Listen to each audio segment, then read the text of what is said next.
Good morning everyone, welcome to my channel. আপনারা দেখছেন S রাখিস ব্লগ। এখন থেকে আমি আমার ব্লগটা শুরু করছি, দেখতে থাকুন সারাদিন আমি কি কাজকর্ম করি। আর দেখুন আজকে না একটু মনটা খুশি, কেন জানেন? ওই যে একটা জবা গাছে আর একটা ডাল বেঁধেছিলাম আর এক রকম জবা গাছের, সেই ডালটা না বেঁচে গেছে এবং ফুল ফুটেছে। এটাই হলো বড় ব্যাপার, তাই না? এই দেখুন আপনাদের সঙ্গে, মানে আপনাদেরকে না দেখালে ভালো লাগবে না বলে দেখাতে এসেছি। দেখুন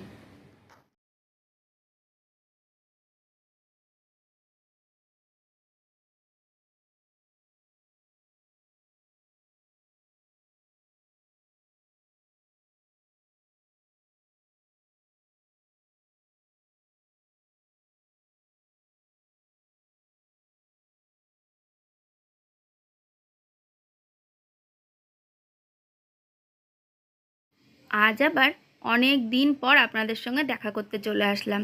আর এই যে চা দেখেছেন, দুধ চা করে নিয়েছি আজকে আবার। কর্তা গিন্নি দুজন মিলে একটু সকাল সকাল চা খেয়ে ব্যাস কাজ বাজে লেগে পড়বো। ও ওর মতো বেরিয়ে পড়বে, আমি আমার মতো কাজ করে নেব। আর এই যে দেখেছেন, আমি এখন ঠাকুরের বাসনগুলো মেজে নিচ্ছি, কেননা বৃহস্পতিবার ছিল তো, এই জন্যই। আর এটা কিন্তু আগের দিনের, মানে বুধবার আর বৃহস্পতিবার দুদিনের ভিডিও মিলিয়ে আমি ভিডিও করেছি, মানে আপনাদের কাছে দিচ্ছি। একদিনে না, মানে শরীরেও ভালো লাগছে না, মনটা যেন সবারই, জানি সারা পশ্চিমবাংলা কেন সারা ভারতবর্ষে একদম সবার যেন মন মরা হয়ে আছে। কারোরই ভালো লাগছে না। সবাই আমরা অপেক্ষায় আছি যে কবে এর একটা বিহিত হবে।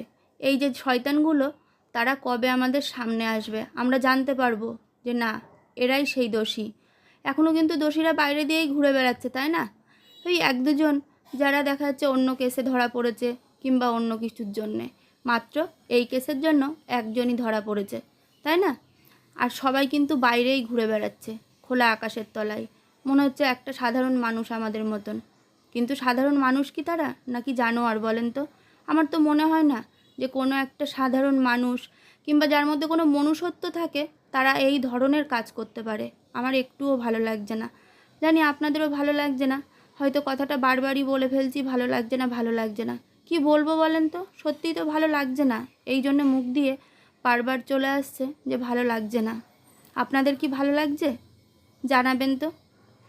আর এখন এই যে গ্যাস ট্যাস মুছে নিচ্ছি, অনেক রকমের রান্না হয়ে গেছে জানেন তো। টুকটুক করতে করতে মনে করেছিলাম আজকে ডাল আর বেগুন ভাজাটাই করব। তারপরে ওই যে একটু চচ্চড়ি, মানে মাছের মুড়ো ছিল তো, কর্তা বললো একটু চচ্চড়ি করো। আবার ওই যে শাপলা এনেছে, শাপলাটা যদি না করি না সেটাও শুকিয়ে পুরো নষ্ট হয়ে যাবে। একটু দেরি করেও রান্নাটা করেছিলাম। আর বৃহস্পতিবার তো, সেদিন অনেক মোছামুছি গোছানো সব কিছু থাকে, তাই না? আপনাদের সঙ্গে গল্প করতে করতে কাজও করছি। আর এই যে, আর আপনারা বলুন একটা কথা, দেখবেন কুকুরের যে বাচ্চা হয় না, কিংবা যে কোনো পশু পাখির বাচ্চা, তাদের কিন্তু চিন্তা থাকে না, মানে কুকুরের বাচ্চা কুকুর জানে যে আমার বাচ্চা কুকুরই হবে, বিড়াল জানে আমার বাচ্চা বিড়াল হবে, কিন্তু মানুষ কিন্তু জানে না তার বাচ্চা আদৌ মানুষ হবে কি না, তাই না? আমরা সবাই কিন্তু চেষ্টা করি যে আমাদের বাচ্চাদের মানুষের মতো মানুষ করতে হবে। আর কেউ যদি আশীর্বাদ করে তখন কিন্তু আমরা একটা কথাই বলি, যে আশীর্বাদ করেন আমার সন্তানকে যেন মানুষের মতো মানুষ তৈরি করতে পারি। তাহলে বুঝতে পারছেন, আমরা পশু পাখির থেকেও যেন পিছিয়ে আছি অনেকটা, তাই না? তারা জানে কিন্তু মানুষ জানে না। সত্যি কি আমরা এগিয়ে আছি? আপনারা বলতে পারেন? আর এই যে পুজো দিয়ে নিয়েছি, আর পুজো দেওয়ার সময় একটা কথাই বলেছি, সেই ভালো মানুষের মুখোশ পরা যে জানোয়ারগুলো আছে তাদের যেন সামনে বের হয়, তাদের মুখোশটা যেন খুলে যায়, এইটুকুই, আর কিছু না। জানি সবারই কাজবাজ করতে একটু অসুবিধা হচ্ছে। তারপরে না সন্ধে হতে না হতে আবার একটা মিছিল ছিল। একজন ফোন করে বলল, আমরা আবার গেলাম। আগের দিন আমার ছেলেও গেছিলো, সেই ব্লগটাও আপনাদের দেখাবো। ছেলে গেছে, আমি গেছি, সবাই যাচ্ছে, আমার কর্তা যাচ্ছে। কিন্তু কি করব, আমাদের এইটুকু ছাড়া আর কিছু নেই।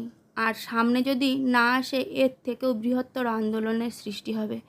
একজন কি বলেছিলেন বলেন তো আমার কমেন্টসে? বলেছিল যে এটা কি আমাদের বাংলাদেশ?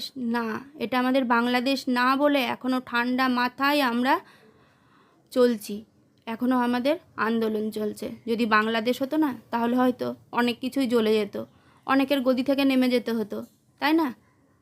আমরা কিন্তু সেটা করছি না, কেননা এটা আমাদের পশ্চিমবাংলা, আমাদের মধ্যে সেইটুকু শিক্ষা আছে। যে না, আমরা আন্দোলন করব, কিন্তু ঠান্ডা মাথায়, ওই রকমভাবে না। আর এই দেখুন, আজকে বৃহস্পতিবার তো একটু এই যে সামনেটা এরকমভাবে সাজিয়ে নিচ্ছি। জানি খুব বেশি একটা বড় ব্লগ হয়নি, আর খুব বেশি একটা বড় মানে ভিডিও না। কি করব বলেন তো, যেটুকু হয়েছে সেইটুকুই দিলাম, না দিয়ে আর পারছিলাম না। আমার চ্যানেলটা না অনেকটা বসে গেছে, কি করব, কিছু করার নেই, মন ভালো নেই তো, এই জন্য। এই দেখুন, দেখেছেন কত কিছু রান্না হয়েছে। একটা চচ্চড়ি হয়েছে, রাত্রের জন্য ঘুগনি তৈরি করেছি, বেগুন ভেজেছি, ভাত হয়েছে, তার মধ্যে কিন্তু শাপলা হয়েছে, আবার মুসুরির ডাল হয়েছে। এত রকম দিয়ে খাবো কী করে? আমি শুধু না চচ্চড়ি আর ওই যে শাপলা এই দিয়েই খেয়ে নিয়েছি। আর সন্ধেবেলা একটু ঘুগনি খেয়েছি, রুটি আর করতে লাগিনি, কর্তা কিনে এনেছিল, কেননা ওই যে মিছিলে বেরিয়েছিলাম তো, এই জন্য। সবার সঙ্গে মানববন্ধনে, সত্যি আমরা যদি সবাই মিলে গজরে উঠি, তাহলে কিন্তু যে বদমাইশ আছে না, সেও একটু ভয় পেয়ে যাবে যে না, ওরা চুপ নেই, ওদের সঙ্গে আমরা পারবো না, তাই আমাদের দমে চলতে হবে। তাই ঘরে না বসে থেকে না, সবাই বাইরে বেরিয়ে আসুন না, দেখবেন অনেকটা ভালো হবে। যে বদমাশ লোক আছে সেও কিন্তু ভয় পাবে, আর আরেকজনের বিপদে আপনিও যেন পাশে থাকবেন। সামনে কোনো বিপদ হচ্ছে দেখে মজা নেবেন কিংবা ভিডিও করবেন, সেই কাজগুলো না করে না, যদি লোকের পাশে থাকেন, তাহলে কিন্তু অনেক ভালো হবে আমার মনে হয়।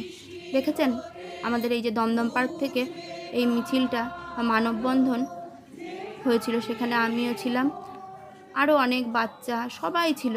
দেখুন, সবাই আমরা শোকাহত, মর্মাহত যে না, একটা মানুষের, একটা মেয়েকে কি করে পারলো, সত্যি কি পারে এরকমভাবে কোনো মানুষ? এটাও কি সম্ভব? এটা কি মানুষ পারে, নাকি সত্যি জানোয়ার ছিল সে? ঠিক আছে, ভিডিওটা আর বেশি একটা বড় করছি না, দেখা হবে আবার পরের ভিডিওতে।